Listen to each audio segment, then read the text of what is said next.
বৰপেটা ৰোডত সংঘটিত হৈছে এক চাঞ্চল্যকৰ হত্যাকাণ্ড। পিতৃক হত্যা কৰি বিচনাত শুৱাই ঘৰত তলা মাৰি থলে পুত্ৰই। বৰপেটা ৰোডত সংঘটিত হৈছে এক চাঞ্চল্যকৰ হত্যাকাণ্ড। হয়, বৰপেটা ৰোডৰ বৰ্মনপাৰাত লোমহৰ্ষক হত্যাকাণ্ড। পিতৃক হত্যা কৰি বিচনাত শুৱাই ঘৰত তলা মাৰি থলে পুত্ৰই।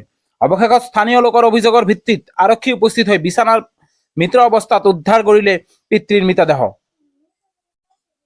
মৃত লোকজনৰ নাম পুতুল চেন্নাল, বয়স প্ৰায় ৭০। নিশা প্ৰায় ১২ বজাত বৰপেটা ৰোড আৰক্ষী থানাত আৰক্ষী উপস্থিত হৈ উদ্ধাৰ কৰে লোকজনৰ মৃতদেহ। হত্যাকাৰী পুত্ৰৰ নাম প্ৰীতম চেন্নাল। মৃতদেহৰ মূৰ আৰু মুখত গুৰুতৰ আঘাত লগতে তেজ ওলাই থকা দেখিবলৈ পোৱা গৈছে। পুত্ৰৰ উপৰিও লোকজনৰ পত্নী আৰু এজনী কন্যা আছে। হত্যাত অভিযুক্ত পুত্ৰ প্ৰীতম চেন্নাল পলাতক হৈ আছে। অৱশ্যে লোকজনৰ কন্যাক সোধপোছৰ বাবে আটক কৰিছে বৰপেটা ৰোড আৰক্ষী। হয়, বৰপেটা ৰোডত সংঘটিত হৈছে এক চাঞ্চল্যকৰ হত্যাকাণ্ড। পিতৃক হত্যা কৰি বিচনাত শুৱাই ঘৰত তলা মাৰি থলে পুত্ৰই। অৱশেষত স্থানীয় লোকৰ অভিযোগৰ ভিত্তিত বৰপেটা ৰোড আৰক্ষী উপস্থিত হৈ উদ্ধাৰ কৰিলে ক্ষতবিক্ষত অৱস্থাত লোকজনৰ মৃতদেহ।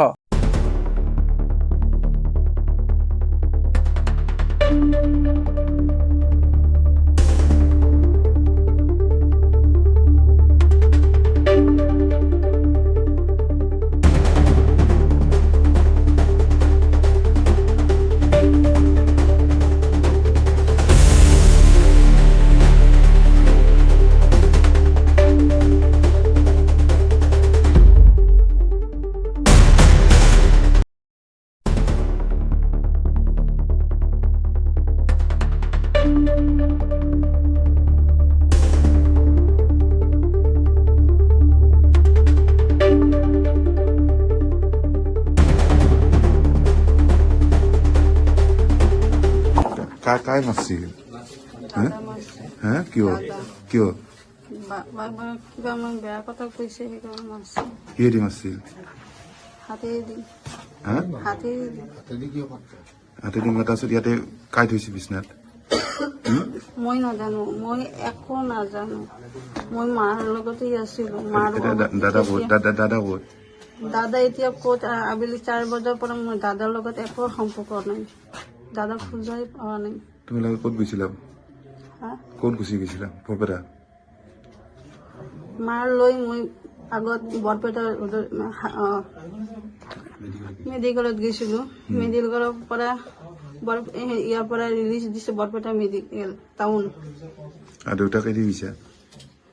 দাদা কি কৈছে দাদাই জানে, মই নাজানো সেইবিলাক। মায়ে মানে দাদাৰ লগত লাগিছিল কাজিয়া? ৰাতি না?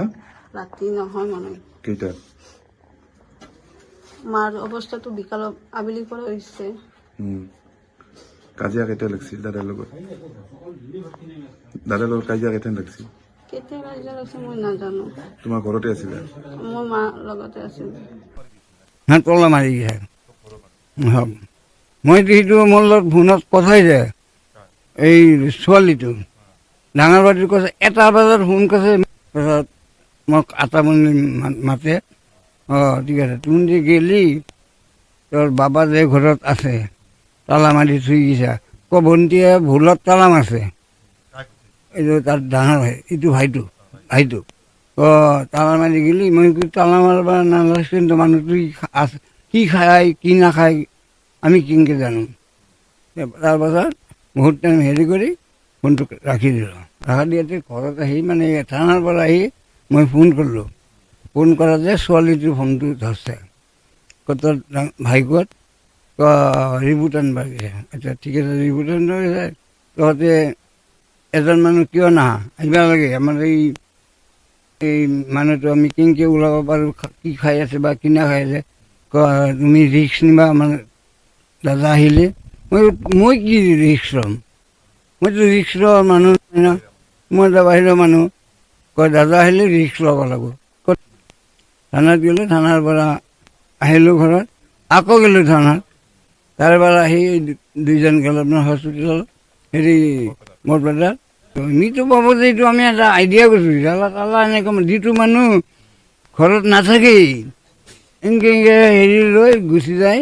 মই 9টা বজাত ঘৰত আহি খাবা, সি সেই এটা খাৰ বস্তু লৈ গুচি যায়। এটা মানে পাক কৰি যায় নেকি, সেইটো লৈ আহে। যে সি আহে আমি গুচি যাওঁ, একো নকওঁ আৰু যায়। এনে আগতে আমি জামাই বুলি ল'ৰাটোৰ নাম হ'ল প্ৰীতম সি নাইতো পলাইছে। ল'ৰাটো কিন্তু বিৰাট বেয়া। আগত তাত তিৰি আছিলে, সিটোৰ মানে ঠেং ঠুং বোলে পুৰিছে, পুৰি মানে সেইটো খাটাইছে। নাই মানে ফেমিলিটো বেয়া। আমাৰ এইখিনিৰ ভিতৰত যি মানুহকেইটা আছোঁ, কোনো মানুহ ইটো গিৰিত অহা যোৱা নাই।